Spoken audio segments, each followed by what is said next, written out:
So everybody before me was super prepared and polished. I'm just going to give it to you guys a little more raw. I spent the past 15 years getting what I call my PhD in game development, which really is about figuring out all the parts of the game pipeline from concept through commercial success. I've worked on all that stuff you see up there. It's been fun. I've learned a ton. I have my own indie studio. I sit on the board of a publisher. I review deals all the time. The thing that I'm here to tell you is I'm not here to talk about data. You've seen a whole lot of that from all the people before me. I'm here to tell you about the stuff that matters when you're out there going to look for funding. I will tell you my journey. You guys may have completely different experiences. Your strengths may be different than mine, but it's important for you to know them because you really want to find out what's the advantage that you bring to the table. That's the way that a fundraising conversation can go well. One of the most important things is trust. You need to understand who you can trust out there. It's easier said than done. Everyone's going to be nice to you. Everyone's going to be encouraging. It's very easy to tell you your game is wonderful. It's very easy to never answer your email. Those are the two easiest things to do. The problem is that our industry has a lack of courage in leadership circles. And this is incentivized. If you're a game designer, you understand incentives.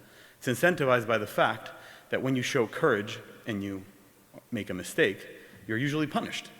And what happens, it drives people to have less courage. So they don't want to get back, they don't want to tell you that your game has all these problems. They don't want to tell you that it's impossible for them to make it through investment committee. They don't want to tell you all these things. So you need to, over time, take a long view of your rapport with the industry and build trusted relationships of people that tell you things the way they are. Cherish the fast no. Cherish someone telling you your combat is pretty mid. You know, I know that you worked on it for 3 years, but it's pretty mid. It's not competitive to what's out there. I know, trust me, because I have a game and our combat needs a ton of work. Glad to talk about it that way. You need your game director to understand it. You need your artists to understand that the art that they're bringing to the table is just not competitive. If you get past the pain of having that conversation internally and of having that conversation with yourself, you can then be more effective on the fundraising trail. You need to have initiative. You need to have a deep well of either confidence or friends that can help you when your confidence falters. And I would recommend that, again, you play the long game. The long game is develop relationships. It's not always about an ask. It's not always about a give. It's about finding out what motivates people and building a roster of that information in your head so you can then bring people what they're looking for. Again, if you tell people if you go to a publisher and say, hey, I really want to know what you're looking for, they're not going to want to tell you because they're going to think that you're just going to tell them what they want to hear. But if you develop a rapport with people that work at a publisher, over time, you'll develop and understand what their go-to-market strategy is, what their strategy for funding is, and their strategy changes all the time. I've worked for very large publishers. I've worked for very small publishers. I signed 8-figure deals in VR, which I think I'm like one of maybe 5 people that's done that. And I've also had to chase some rock star in Finland to get 5,000 euros for like my startup, right? So I've done a lot of the stuff that isn't sexy, and I've done a lot of the stuff that sounds sexy, but really it was a group of people, and you're kind of taking credit for the work of others. And so that is the story.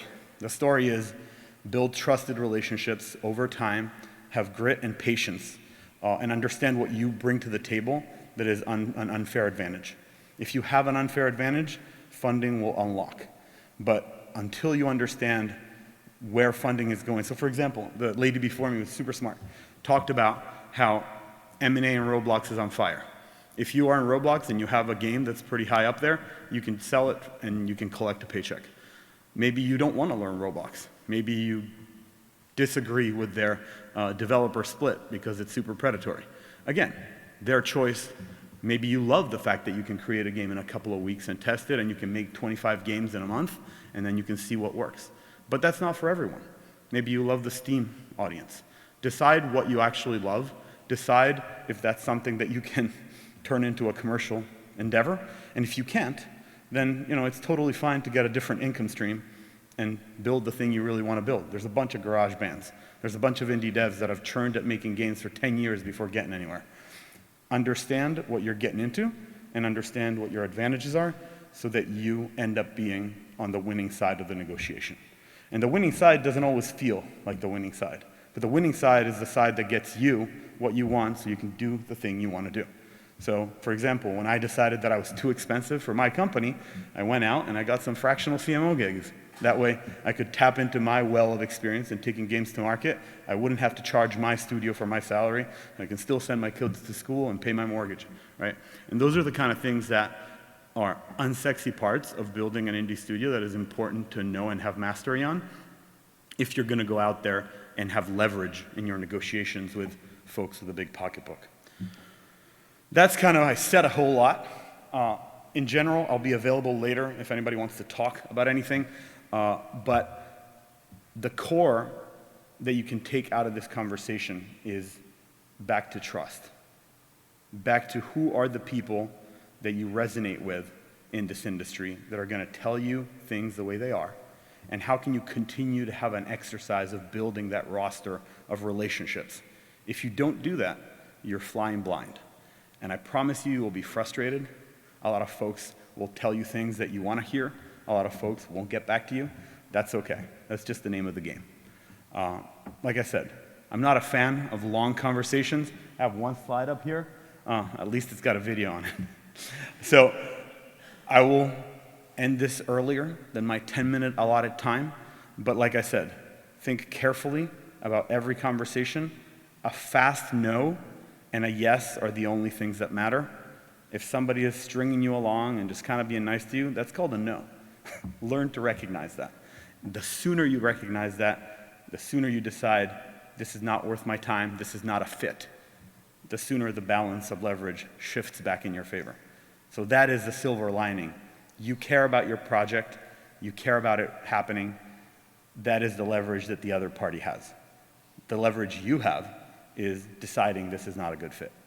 And I promise you, I had to learn this. I spent 15 years on the other side of the table, and I did not learn it until I experienced it for a year and a half. So if you have to go and learn by just doing, go do that. But if you can listen to a kernel of what I've just said, that's the most important lesson, which is remember the slow yes, the slow no's, and remember not to waste your time. That's it. That's all I got. Take care, guys.